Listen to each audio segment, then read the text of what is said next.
Habit 1. Have a morning reflection ritual. When you arise in the morning, think of what a precious privilege it is to be alive, to breathe, to think, to enjoy, to love, Marcus Aurelius offered. This is a profound reminder that each day itself is a gift worthy of gratitude.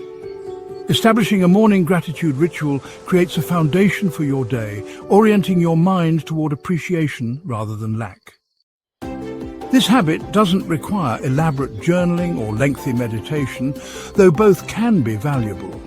Even a moment of conscious acknowledgement as you open your eyes can transform your outlook. Many people find themselves immediately reaching for phones upon waking, bombarding their minds with information and stresses before they've fully entered the day. Instead, pausing to name 3 simple things you're grateful for, perhaps your health, your home, or the opportunity of a new beginning, establishes a neural pattern of positivity that can carry through challenging circumstances. Habit 2. Practice voluntary discomfort. Set aside a certain number of days during which you shall be content with the scantiest and cheapest fare, with coarse and rough dress, saying to yourself the while, "Is this the condition that I feared?" Seneca's advice. By deliberately experiencing mild discomfort, perhaps taking a cold shower, fasting intermittently, or sleeping on a harder surface, we build resilience and deepen appreciation for comforts we typically take for granted. This practice helps us discover our adaptability and develop a heightened sensitivity to everyday pleasures. The warmth of your home becomes noticeable after a walk in cold weather. Clean water tastes miraculous after physical exertion. Your bed feels luxurious after a day of hard work. Voluntary discomfort doesn't advocate asceticism for its own sake, but rather creates the contrast necessary for genuine appreciation. Habit 3. Digital minimalism. Make yourself free from the slavery of things, advised Cleanthes. The average person spends hours daily scrolling, tapping, and staring at screens, often without conscious intention or subsequent satisfaction. Digital minimalism involves deliberately reducing technological consumption to only what truly serves your values and well-being. Implementing this habit might include designating screen-free times or spaces, removing non-essential apps from your phone, turning off notifications, or practicing regular digital sabbaticals. Many who adopt these practices report reduced anxiety and improved concentration, along with a renewed appreciation for analog experiences. The texture of physical books, the depth of uninterrupted conversations, the sensory richness of nature experienced without a camera screen. Habit 4. Cultivating awareness of enough. Wealth is the slave of a wise man and the master of a fool, said Seneca. Our relationship with consumption determines whether it serves or controls us. Mindful consumption extends beyond purchasing decisions to include how we consume information, entertainment, food, and experiences. The habit involves regularly pausing to question, do I need this? Will this bring lasting value? Is this aligned with my deeper values? In our consumer culture, we're continuously bombarded with messages suggesting we lack something essential for happiness or status. Advertising creates problems we didn't know we had, offering products as solutions to manufactured discontent. Breaking this cycle requires conscious intervention, a commitment to questioning impulses before acting on them.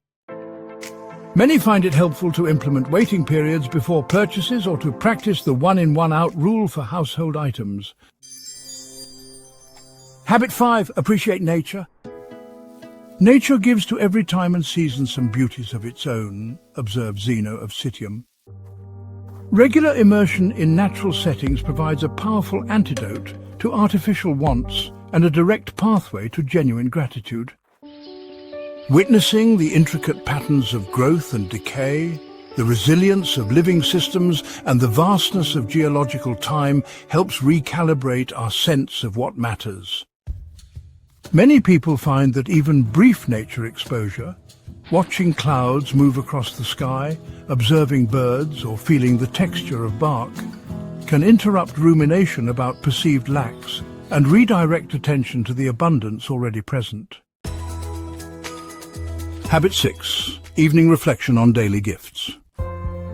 Ask yourself, was the earth made worse by that crop of corn? No. Was the person who harvested the corn made worse? No. Then what is there to complain of? Musonius Rufus. Have you ever considered how many blessings you receive through natural order and others' contributions? An evening reflection practice bookends the day with gratitude, creating cognitive closure and preparing the mind for restorative rest. This habit involves reviewing your day with an intentional focus on what went well, what challenges taught you something valuable, and what ordinary gifts you received, from the functioning of your body to the labor of countless others who made your day possible. Habit 7. Practicing contentment with what you have. He is a wise man who does not grieve for the things which he has not, but rejoices for those which he has, taught Epictetus. Contentment practice involves actively appreciating your current possessions rather than focusing on acquiring new ones. This habit might include regularly shopping your own closet before buying new clothes, or creating rituals around using special items rather than saving them for someday. Habit 8. Focusing on needs versus wants. It is not the man who has too little, but the man who craves more that is poor, observed Chrysippus. Distinguishing genuine needs from conditioned wants creates clarity amid the confusion of a consumer-based culture. Try to regularly audit your consumption patterns and purchase motivations. What genuine physical or psychological needs are you meeting? What purchases are driven by social comparison, momentary emotion, or habitual consumption? Many find it helpful to create concrete definitions of enough in various life categories: enough clothing, enough entertainment, enough living space. Habit 9. Decluttering your physical space. If you wish to improve, be content to appear clueless or stupid in extraneous matters. Don't wish to seem knowledgeable, advised Diogenes of Babylon. Physical decluttering extends this principle to our surroundings, releasing possessions that serve status-seeking rather than genuine well-being. Regular purging of unnecessary possessions creates both physical and psychological space. Beyond the practical benefits of organization and ease of cleaning, decluttered environments reduce decision fatigue, decrease visual stimulation, and often improve focus and mood. The process itself becomes a clarifying exercise in values, asking with each item, does this serve my actual life or an imagined identity? Habit 10. Cultivating meaningful relationships. The best way to avenge yourself is to not be like that, Marcus Aurelius counseled. This wisdom speaks to how we should approach all relationships, prioritizing depth and values alignment over quantity or utility. Relationship cultivation involves both pruning and nurturing. Consider which connections deplete versus energize you, which bring out your best qualities versus trigger unhealthy patterns. Practicing presence, active listening, and genuine curiosity with those who matter most creates a reciprocal cycle of appreciation. Habit 11. Deliberate choice-making.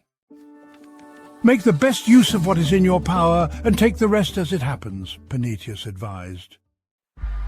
Deliberate choice-making means approaching decisions with awareness of your values rather than defaulting to convenience, social pressure, or habit. Regularly ask yourself, am I choosing this, or is it choosing me? Whether regarding career paths, relationship commitments, or daily time allocation, conscious choice-making prevents the slide into unintentional living. Habit 12. Practicing generosity. We are born to cooperate, wrote Aristo of Chios. Human flourishing depends on mutual support. Generosity practice transforms our relationship with possessions and capabilities from ownership to stewardship. This habit involves regularly sharing resources, time, attention and skills without expectation of return. Generosity creates multiple paradoxical benefits. By giving, we often receive increased happiness, reduced attachment anxiety, and deeper community connection. If you found value in these Stoic principles, please support this channel by liking this video, subscribing for more philosophical content, and sharing with others who might benefit. What Stoic practice will you implement today?